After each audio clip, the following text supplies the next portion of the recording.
Hello, and welcome to Legal Candy.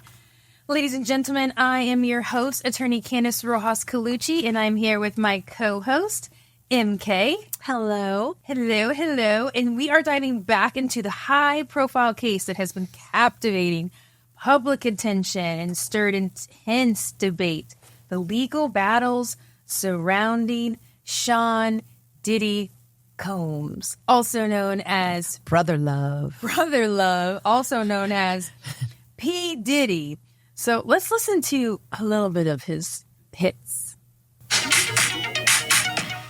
night, I couldn't even get an answer.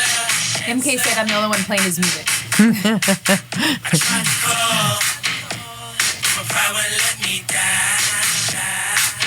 So sad. And I'm sitting here with this blank expression. I think that's enough press for him. Okay. That's just in case you're listening in and you don't know some of Diddy's music. It is so unfortunate, all of the information that's coming out on Diddy, especially. It's not just unfortunate for all of the women that are alleged to be victims of Diddy's actions, but I also think it's such a death of the fans also. It's like to believe in something, to believe in somebody, and I think that's what a lot of people did, especially when he came out and denied all of these allegations that we will talk about again. Suge Knight said it's a bad day for hip-hop.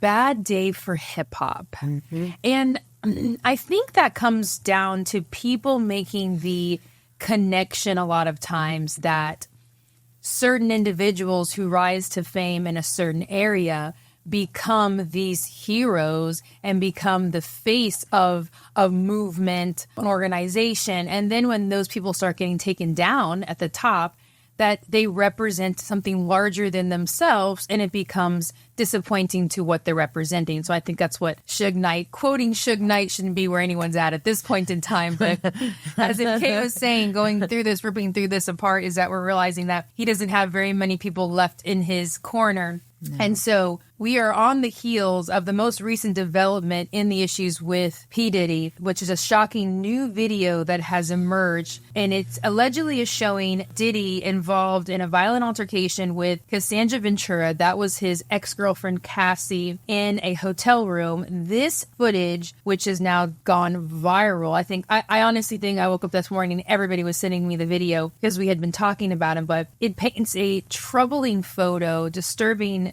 images of what has already been alleged against P. Diddy. It was heartbreaking to see that a woman had to go through that, that anybody had to go through that, but it was also so just like, it was gut-wrenching to know that I'm always against the statements that are made whenever there's allegations out there. So his flat out denial of all of the allegations that Cassie had made, and then to see this video, we're just like, how dare you? How dare you look at us and then lie to us when you denied all the allegations and then looked at us again to apologize for his actions? So we're going to talk about his response to this video that has emerged. That was it was disgusting to me. It was disgusting to me, and it was so disingenuous. So he's not apologizing to Cassie at all. Yeah. So I think you were stating that in the video, he doesn't even mention her name. Mention Cassie's name, which is what he's directly responding to. It's the video that has come out showing supposedly him in the hotel abusing her. And then he apologizes for the action. So we will get into that. But to give you a disclaimer, today we will be talking about sensitive topics, sexual battery, assault, and domestic battery. And so if those are things that are triggers for you, please just know that's what we're talking about today. Also, as our legal disclaimer that we've always got to go into, the information provided here today is just for informational purposes. It doesn't create an attorney-client relationship. I am an attorney with Colucci Law Group, the founder of that law firm. So if you have any questions, please reach out to us. 727-733-9438 is our phone number. You can send us an email at office@Colucci, COLUCCI, lawgroup.com. If we can't help you, we will point you in the right direction of somebody that can absolutely help you. And also, we will be giving the information of a domestic violence hotline that you can call if you have been a victim or want to talk to somebody about those allegations. And so let's get into the backstory of, we've done an episode before, so if you haven't watched it, go scroll through and find it and watch it, because we have talked in depth about the allegations that have come out against P. Diddy. And the federal raid. Right. Yep, and the federal raid. So just to give you guys a recap, in November of 2023,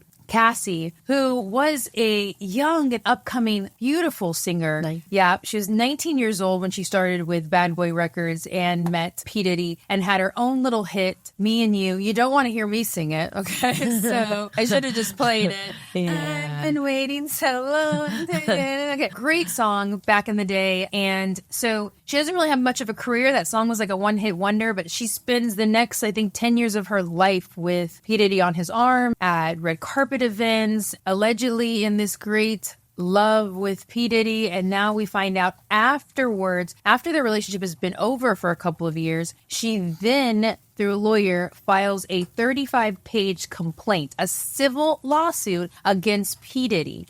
What she is alleging in there is that she's alleging that P. Diddy was physically violent towards her, forced her to engage in various sex acts with other men during their time together. There were details about the altercations that have happened between them, that he was violent, that he sexually assaulted her. And specifically in this lawsuit that was filed in November of 2023, she talks about an event, and she talks about that in around March 2016 at the now closed Intercontinental Hotel in Century City, Los Angeles. She talks about during that time that P. Diddy becomes extremely intoxicated. He punches Cassie in the face, allegedly, and giving her a black eye, and that she states in this lawsuit that after he had fallen asleep, she attempts to leave the hotel room, but he wakes up and then follows her in the hallway of the hotel and yells at her. And this is what she states. She states that he grabs her, and then he took a glass vase in the hallway and threw it at her, causing glass to crush around her, and she ran to the elevator and escaped.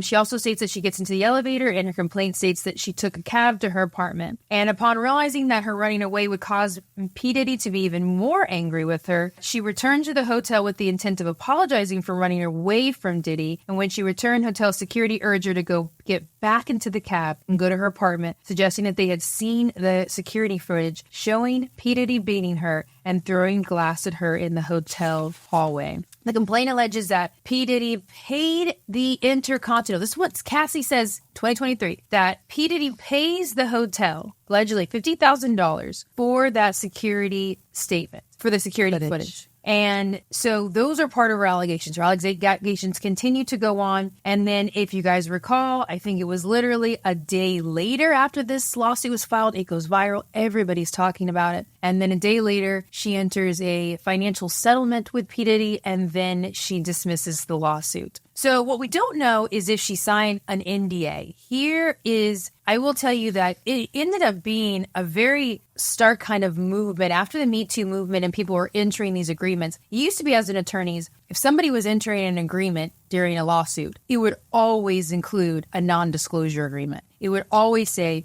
you're not going to disclose how much money, and you're not going to disclose all of the allegations that took place in there. But there usually will be a little caveat, and the caveat always is with non-disclosures that it can't be disclosed unless you are subpoenaed by a court of law, there's a criminal investigation, like those type of things require you to speak about them if they're under a court kind of purview. And so those usually are not part of the non-disclosure agreement. They always say that doesn't apply. If you have to talk about it during those things, you're allowed to talk about those. But more often now, after the Me Too movement, when there was so many people coming forward with sexual allegations, and I wouldn't say, and I hate to say they're coming forward now. No, they've been coming forward. They're just now getting the attention and the consequences to their purported abusers that should have always been happening before that wasn't happening. So now they're actually being taken seriously and things are actually happening. And based on that, the more that I'm researching and hearing is that a lot of those agreements are not coming with non-disclosure agreements because those women are saying, no, I'm willing to settle this and I'm willing to dismiss this lawsuit against you, but you're not going to silence me. I've been silenced long enough. So if I want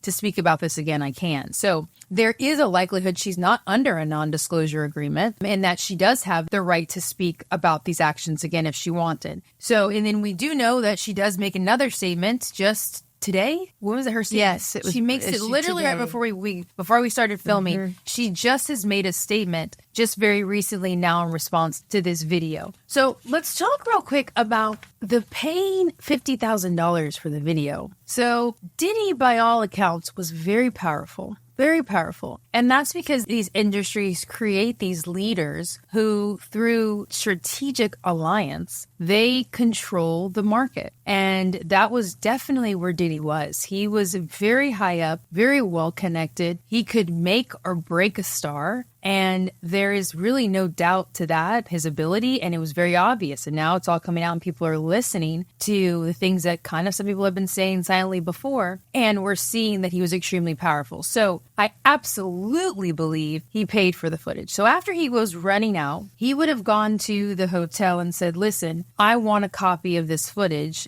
And it is completely up to the hotel to decide if they want to give it, to decide if they want to release it. Is it legal? Yeah, they do not have. So the hotel, Even if it's a crime? so what a hotel can't do and shouldn't do is, we don't know exactly what took place. But let's just say that, let's just make it hypothetical, is that if somebody wanted to go to the hotel and go, listen, I was in your hotel, this incident happened, I'd like to pay you for the footage. It all depends on what the terms are. They're probably saying, I want you to pay me to give me your only copy, and I want you to erase it. Now, in that instance, the problem is that later on, a police department could go after the hotel for tampering with evidence because they know that that is a crime. Looking at it, right? It's not that it's questionable, is it a crime? There's no part in the video, which we'll walk you through it, where it's questionable if he was using self-defense or any of those kind of things. He may have told them a different story. Maybe he told them that he was running after her in self-defense. Who knows? But I think the potential liability a hotel like this could have, if it was still under statute of limitations, is that arguably the destruction of evidence of a crime, right?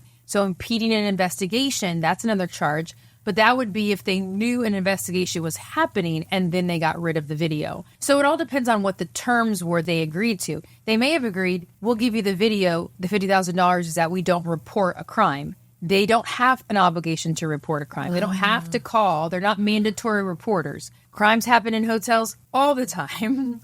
So they don't have an obligation to call the police department and say, crime has been committed here. Yeah. This is what happens, sadly, but because they're not, we call those people mandatory reporters. There are certain people, teachers, social workers, that take an oath and now become these mandatory reporters, which means if they see a crime, they have responsibility to report it. But unfortunately, the world doesn't have that same responsibility. If you're driving by and you see a crime happening, sad but true is you're allowed to keep on driving. You don't have to do anything about it. You don't have to help them and you don't have to call the police. So what's nice to hear about the Intercontinental was that for Cassie to say that she went back there and that they urged her to leave, that they were like, listen, we saw you probably run out of here in panic is probably what it was. And it's probably better for you to just go home. So that was nice that they were willing to protect her in that way. But unfortunately, they weren't protecting her in the way that could have been the most beneficial, which would have been to release the video. But here's the problem with releasing the video. If the Intercontinental had released that video, what would that have done for their business? What would it have done for hotels in general? There's nothing more He was so connected, protected and secretive than a hotel.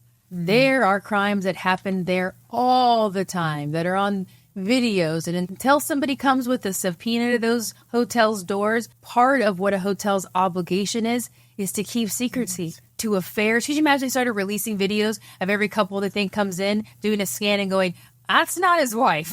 Like, could you imagine? They're like, this isn't their wife, so we're gonna be the hotel we come to. The hotel police. We're the hotel that tells. Yeah, welcome to the hotel that tells. You come here and start doing some nefarious stuff, and we are putting it on the internet. People won't go. Unfortunately, they won't go. If you're having business meetings at a hotel, that's huge. People have business meetings all the time. Imagine if those videos got released. So they definitely have a business model, hotels, of being protective over people's secrecy. That's why they wouldn't have just released this video. So let's talk about the video and let's talk a little bit about why we think maybe it was released. So let's go through a timeline. So after Cassie files the lawsuit and then it gets settled a day later, the entire world is all literally up in arms about, they can't believe these allegations, they're crazy. And I think the reason why most people don't believe sexual assault and abuse allegations is because it's a lack of knowledge of the mental processing of a person that is in an abusive relationship. I think most people, unless you've been in it or you're a therapist or you are someone who is willing to listen to the internet and do the right research, most people just don't understand the psychology behind the fact that, why don't you leave? Why didn't you just leave? It's because of the mental strain. It's the mental trap that ends up creating there. It's the idea and belief that it's going to get better. It's the fear of what's going to happen if you leave. At least if you're here, you know you're at least breathing, but your fear of leaving is if he's going to kill you, because trust me, if they're being abusive, that's going to be the threat, is I'm going to kill you, I'm going to kill the children, I'm going to kill these. These are the things. And so a lot of people who don't understand that concept are more willing to say out loud and brazen, why didn't they leave? That's a question you hear all the time. Why didn't they leave? And not only for someone like Cassie, why didn't you leave? Because in a normal person living in a city, you would, if somebody goes, well, why didn't you leave? You would be alleging hey, this doesn't seem like it makes any sense because you're telling me he's been abusing you for years, but you're still there. But on top of that, in the celebrity world, not only is she not leaving, but she's on red carpets. She's on red carpets, they say 2 days after this, she's on a red carpet smiling. And I do think that Cassie was now that I think about it, I don't even know what her voice sounds like. I can't remember a single interview that I heard her talk about. She wasn't really out there, but that also was Diddy's thing. Diddy's thing is silence. Diddy really was about being mysterious and being behind the scenes, as far as he wasn't going to do an interview and a bunch of interviews. He's not really that outspoken about his stuff. And so that was the other thing that people were accusing her and were questioning her was, and you're showing up to red carpets smiling with this man, making the world believe you guys were happy. And that's because that is a part of a vicious domestic violence cycle. That's what it looks like. That is how pretty it looks like on the outside, as the inside is crumbling with abuse, mental, physical deterioration of their self-esteem. They're never going to find anybody. It is really, really sad that that's what they have to go through, but it's even worse for the people who don't understand it. So when it comes out, everybody's going, She's going back and saying all this stuff happened all these years ago, yet she stayed with them this entire time and then was also walking on red carpets. They were using that to question her credibility.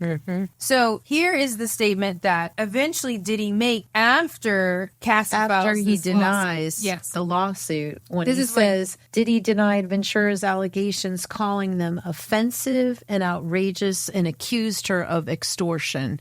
That's what he said after she filed that lawsuit, alleging what he did, which we come to see is true. It's true. So his statement says back then, enough is enough. For the last couple of weeks, I have sat silently and watched people try to assassinate my character, destroy my reputation and my legacy. Sickening allegations have been made against me by individuals looking for a quick payday. Let me be absolutely clear. I did not do any of the awful things being alleged. I will fight for my name, my family, and for the truth. Sean Diddy Combs. This is after the year prior he said, I will only answer to brother love. Do not call me anything else. So then when he's making an official statement, he's like, I'm going to use my government name. And I have been a fan of P. Diddy. I loved his songs. I loved making the band. I felt he was, in my eyes, he was giving people an opportunity who were just nobody. I thought making the band was an awesome concept to say, we want to come out to your neighborhood. This is before American Idol. We're going to come out to your neighborhood and we're going to find people that don't have the opportunity to get an agent and a manager and go out to LA or go out to Atlanta and market themselves. I'm going to come to you. We're going to find these people and I'm going to make this band and give you the opportunity. I loved the songs. Danity Kane. Yeah, Danity Kane. Like, that was my thing. Like, loved those girls. And so it was disappointing to me to hear the allegations, but I also, as an attorney, have always said, and we always wanted our show to be, is to say, listen, everybody is innocent until proven guilty. So as I may give you my opinion about it, and as an attorney and a human being, I'm entitled to that. But it definitely was innocent until proven guilty because, yes, I've been in a position before where I have seen people make up allegations that are not true. It's not that I thought that at all in this situation, but to hear him say this and then to know now that we see the actual video of him abusing her is very, very disappointing because it's such a blatant lie. And he talks about this is an assassination of my character, destroying my reputation and my legacy, yet, and that everyone's looking for a payday when the person whose reputation he was ruining at that exact moment was Cassie's. Cassie, who had filed a lawsuit saying these things, and then knowing there was a video out there that showed him actually abusing her in the hotel, to make a statement like that, that is the definition of defamation. Right there in that moment, he accused her of looking for a payday and that it not being true, when really, at least we know that allegation of the abuse of the hotel, which is enough to sustain the whole lawsuit by itself. She could have had nothing else except the allegation of the abuse in that hotel room, and that would have been enough for her to still go forward with that civil lawsuit. So for him to say that, very, very disappointing and disgusting to hear that he would turn around and be so righteous about it. Like, how could they do that? That's the most disappointing part for me, because I really felt like even when we did our last episode, I really tried to say, like, listen, I love me some Diddy. Loved me some Diddy.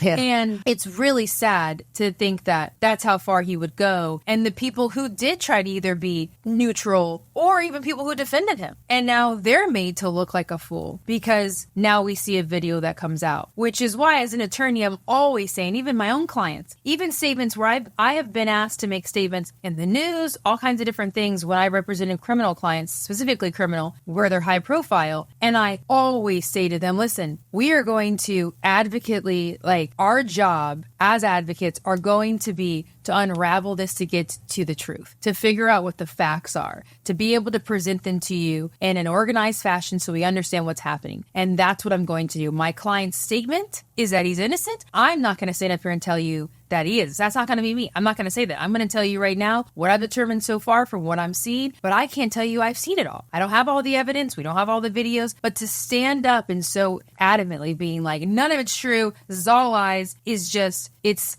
so insulting to add to it, because then we know exactly what happens. So what takes place afterwards is, we know that we have a raid on Diddy's house for an allegation of the fact that they believe that there is potentially sex trafficking going on. There is, under the RICO Act, so they think there's an organized crime syndicate that he is working with people in order to supply drugs and alcohol to minors and then have them engaged in sex acts or to have sex with them or make them be with other people in an effort to create this enterprise, which is, like I said before, it is an interesting way to use that statute that was usually used for organized crimes like gang members. That's where it really originated from. It was that way to say, listen, we want to be able to get to the high level of these people who are not the ones physically doing it, but the ones getting all of their minions to do that. So for them to use that statute over here with the allegations of Diddy, it is very interesting because it could work, because we know the criminal enterprise, which means where are they making money? They're using all these crimes to make money. We knew that there's extortion that was happening, is what their allegations are, is that he would have videos, that he took tons of videos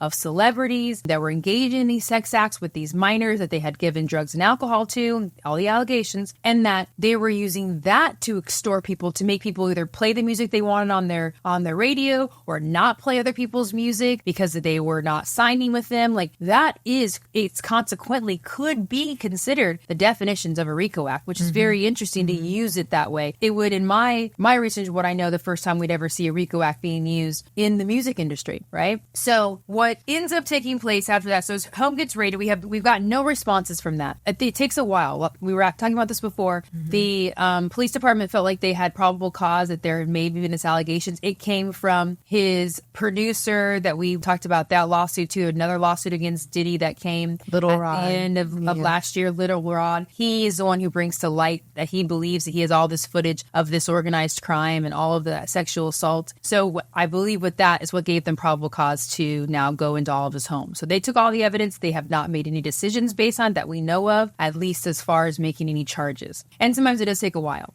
So while all this is pending, now all of a sudden, the video is released. And we know CNN is who gets the video. And it shows that, we'll walk you guys through it. It was so shocking. It was like, I wasn't even sure it was real. When I saw the link, I was like, to watch the video, it shows P. Diddy assaulting ex-girlfriend Cassie. He's so violent. I know. And she's Just like like small. So little. So the video shows Diddy with a towel on, right? What's interesting is, and I thought in the video, he has no shirt, he's got a towel on, so obviously he has no bottoms, but he has socks on. So I thought he was getting out of the shower, and then I saw the socks. I was like, that's the last thing you do. If you're getting out of the shower and you're going to run after your girlfriend, you put socks on and don't put bottoms on. So I was like, no, he was definitely probably just naked in the room or asleep that way. And why he gets up. So it does make sense when her allegations are that he had fallen asleep, and that's when she makes her way out of there. So he comes running with a towel around his waist. And the image changes, and you can see Cassie, who is wearing a hooded sweater, and she's got a bag and like she's got a big bag and a purse. And he sees her at the actual entrance of the elevator, and then that is where he grabs her and tosses her onto the ground, get her away from the elevator. But he doesn't so he tosses her, grabs the back of her, looks like the back of her hoodie, and just slings her onto the ground. Then he proceeds to kick her, and then goes to grab her bags while she just lays there. And then he kicks her again while she's on the ground. She holds her leg. He grabs her by her sweater and starts to drag her down the hall. And then he stops and she sits up. So then what happens is somehow they get to the other side of the hallway, and you can't see her out of sight. And then he picks up what looks to be a vase and throws her towards her direction. So these allegations that she had alleged in the lawsuit match almost verbatim to what that video shows. So it's interesting if she just remembers it so well, because it was a long time ago. It's 2016, and she filed a lawsuit in 2003. But what we don't know is how the video gets released now. That's what we don't know. So this video was in 2016 in California. She doesn't file a lawsuit till 2023. And now here we are in 2024. While all the stuff is coming out against Diddy, and then he says his old nice apology. I mean, not apology, he says his nice denial, and then this video comes out. So the whole world stops, right? The whole world's like, I can't even believe it. He tells that none of this stuff's happened and everyone's looking for a quick payday. And now this video comes out of this poor girl where you really get to see it. And I think the moment for Cassie has to be so invigorating. I would imagine she feels so vindicated, not because settling a lawsuit and getting money for being hurt the way that she alleges that she was hurt is not what really vindicates most people. It's going to be the fact that in her eyes, probably that he's held accountable for it, more than likely you would imagine in a criminal court, but at least in the court of public opinion, because people were really thinking that maybe she was looking for a payday, maybe these are true allegations. So to see it in a video, I mean, I feel like I had a moment of silence for her and just thought, oh, this poor girl. But I think what she's been through and what she continued to be through afterwards was probably very traumatizing for her. But then I'm sure nobody believed her yet. She didn't really come forward with very much evidence besides her allegations and her thing. But then she settles a lawsuit a day later. And so I'm sure she decides kind of to step back. And so we said that there was a statement. So allegedly, when contacted by CNN, a representative for the Intercontinental Hotel said on Friday, this hotel is no longer under the IHG management, and we do not have any access to the prior incident records or footage. We also tell you about videos of certain establishments. Most establishments don't keep their videos very long. That's why there's a requirement. An incident happens, slip and fall, any of that stuff. The one policy most places will all have, you've got to report it immediately. Immediately. Everybody up the chain knows if there's an incident that happens, somebody slips and falls on the entrance of a hotel, you have to report it immediately. There needs to be an incident report, and we got to get it up to the upper people. And most of the reason for that is so they can get the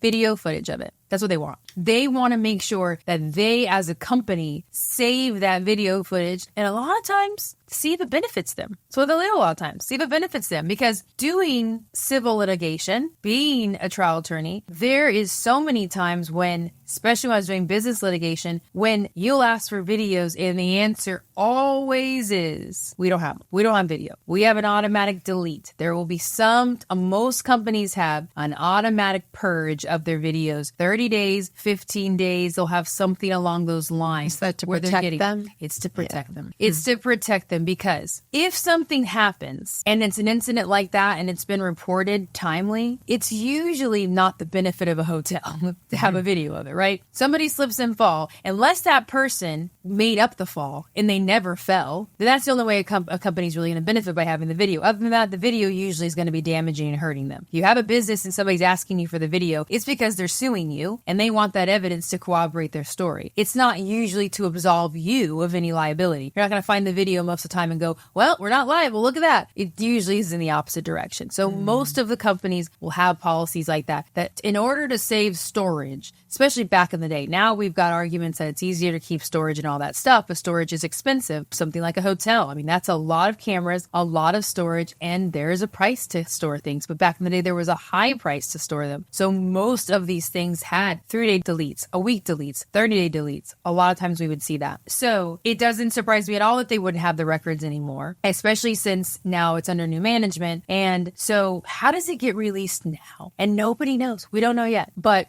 what I think has probably happened is absolutely anybody could have kept a copy, right? The security is a team of 10 people, 7 people, 8 people. And I can promise you, after this incident happened, by that night, or within an hour from that, the security had that footage. Once Cassie came running back, if they hadn't seen it before, because they may not have caught it when it was happening, they were very aware this footage existed and it was saved. People were probably copying it. Other securities taking photos of. What if Diddy had a copy of it and Diddy the feds seized it in the raid and then leaked it? Somebody could have copied it and leaked it. They can't. There is sometimes that when the police get involved and they seize records, there could be a leak. It's not common for there to be a leak that way. There's no real benefit for it to get leaked before. If they're going to use it to charge him, then they're going to potentially release it with the evidence of right process. There's no real benefit for them to leak something. The police department doesn't need the hoopla behind something. If they want to charge you, they're going to charge you. They don't need public opinion. They don't want public opinion. So it seems more plausible to me that this video would have come from somebody working at the Intercontinental who kept it, or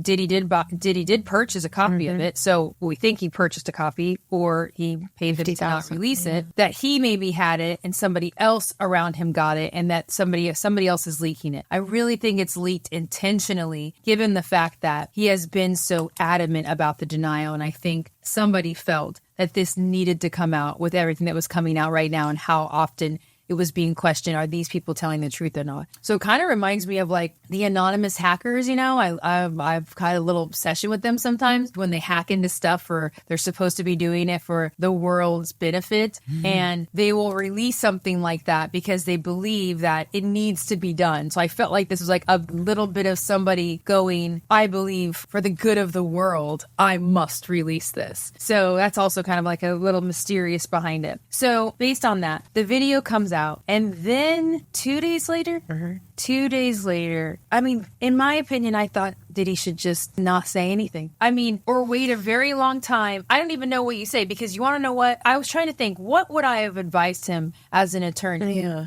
And I would have started by saying, don't you dare make any statement at all after all these allegations came out that is not true. Do not make a seal statement. If there's a video, this Rod guy saying he has thousands of hours of videos, I would be like, don't say anything. Or say the generic comment where you're just like, I'm going to let my attorneys do a full investigation, and I look forward to vindicating myself in a court of law in the appropriate avenue. I don't want to say anything that could be used against, whatever it is. You know what I mean? Say things that are just like generic. But for you to say, this is damaging to my reputation, and how dare these people, everybody just wants a payday against me, how dare you? How dare you? When you knew that this existed, you absolutely knew it existed, just because even if he hadn't bought it or whatever took place, he's the one running through these halls. He at least knows there's a camera there. He knows he's in a hotel. So he knew it existed somewhere, but he also knew in his soul that at least that allegation in her lawsuit was correct. And he didn't issue the apology until after. Yeah. Until after the video came out and he was caught. I think maybe a response could have been, if he had said these things earlier, to listen, these are dark moments. After Cassie files a lawsuit, be like, listen, I have been through dark moments in my life. Not everything that's being said is true. I will take the appropriate time when I believe it's right to speak to my fans on what actually took place. But I can tell you everything that's being said against me is not true and correct. But I am apologetic to anybody who's been hurt during my dark times. That's what he should have said after Cassie and Little Rod came forward. That's what potentially could have been said. An apology to them, like this generic apology, some type of apology, instead of a flat out denial. So then after this, he issues the just most disingenuous apology I had ever seen. Shall we play it? Yeah, let's play it. It's so difficult to reflect on the darkest times in your life. But sometimes you got to do that. I was fucked up. I hit rock bottom. But I made no excuses. My behavior on that video is inexcusable. I take full responsibility for my actions in that video. I'm disgusted. I was disgusted then when I did it. I'm disgusted now. I went and I sought out professional help. I had to go into therapy, and go into rehab. Had to ask God for his mercy and grace.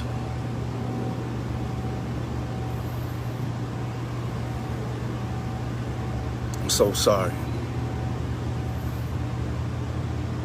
But I'm committed to be a better man each and every day. I'm not asking for forgiveness. I'm truly sorry. Woo.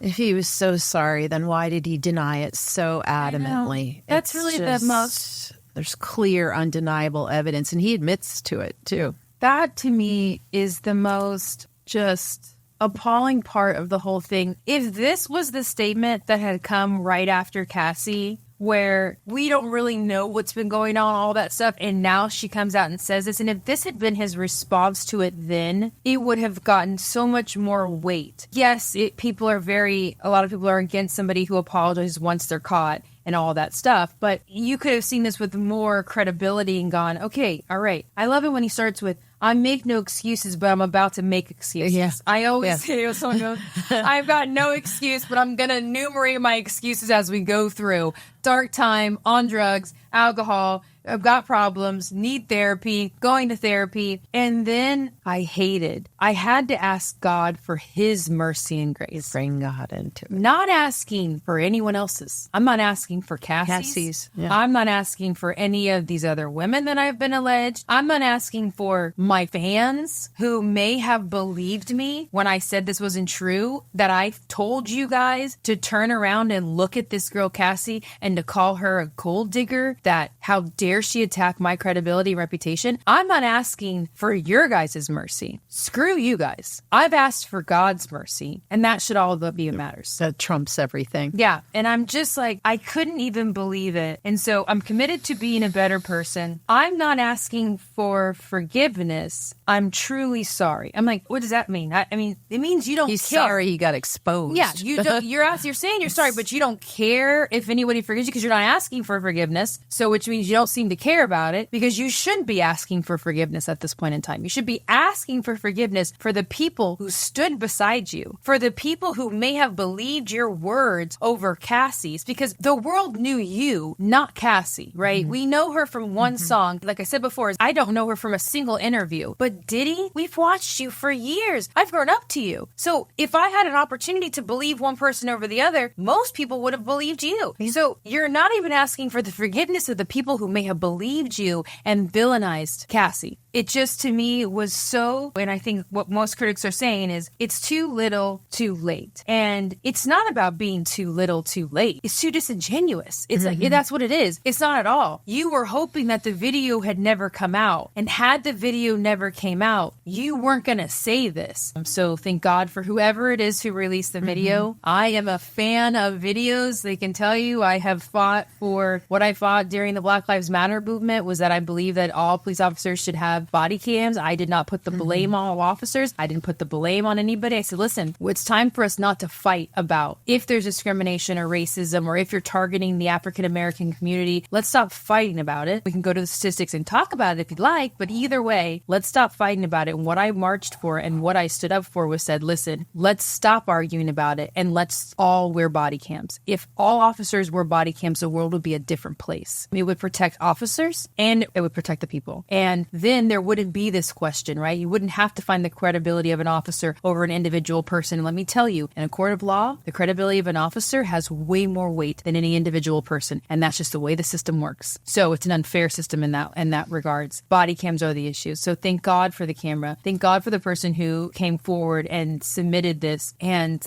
would we have loved to have seen it early? Of course, absolutely. But at the same token, it's also very timely for the fact that Cassie did not feel comfortable coming forward until she did in November of last year. So we're talking, 7 months ago, and now we're seeing the video. So that being said, is that now we'll see what happens. Talk real quick about the legal side of it. Talk again about statute of limitations. So what ends up happening is the whole world's going, now you've got a video out. What does that mean? Is there a criminal case that may be pending? What's going to happen with the consequences of this video coming out? And so the police department has issued a statement, and they are saying that the assault was past the statute of limitations of 1 year. So California has a 1 year statute of limitations. Let me tell you the part that upset me the most. Okay. This is a statement from the Los Angeles County District Attorney's Office. That is the district attorney. That's who's responsible for pressing charges. The police department can do it, or your district attorney can do it. Either one of them can do it. They go on to say that they find the footage disturbing and difficult to watch, but explain that Combs would not be charged with assault or prosecuted. If the conduct depicted occurred in 2016, unfortunately, we would be unable to charge, as the conduct would have occurred beyond the timeline where a crime of assault can be prosecuted. As of today, law enforcement has not presented a case to be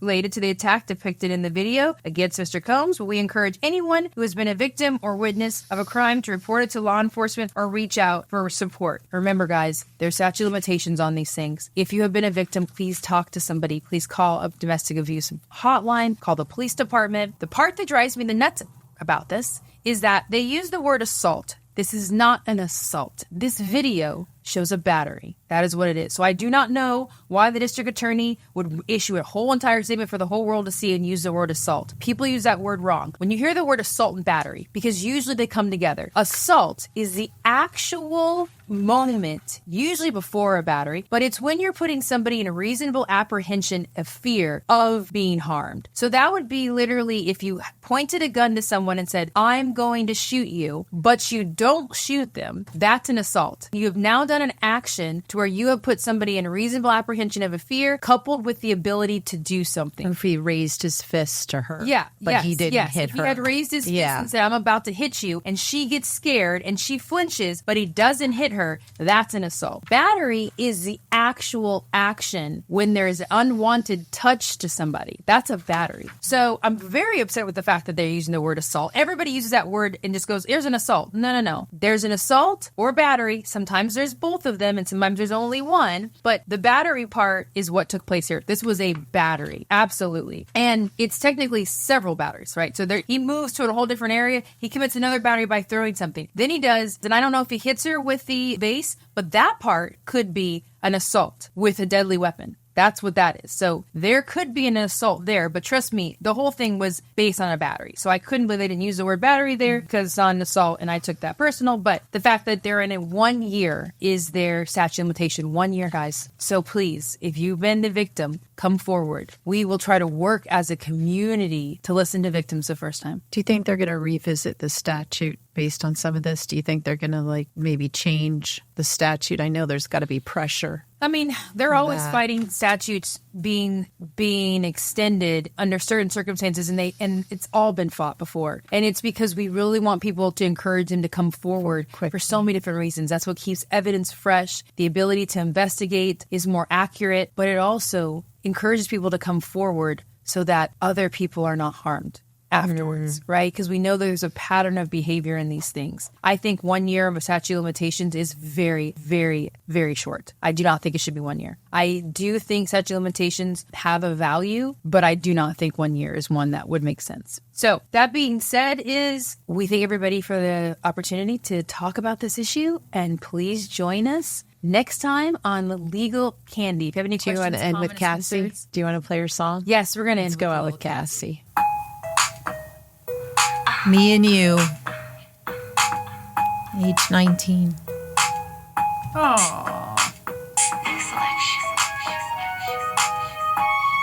my gosh, I listened to this so many times. It was on repeat in my bedroom. I think she blows Diddy away.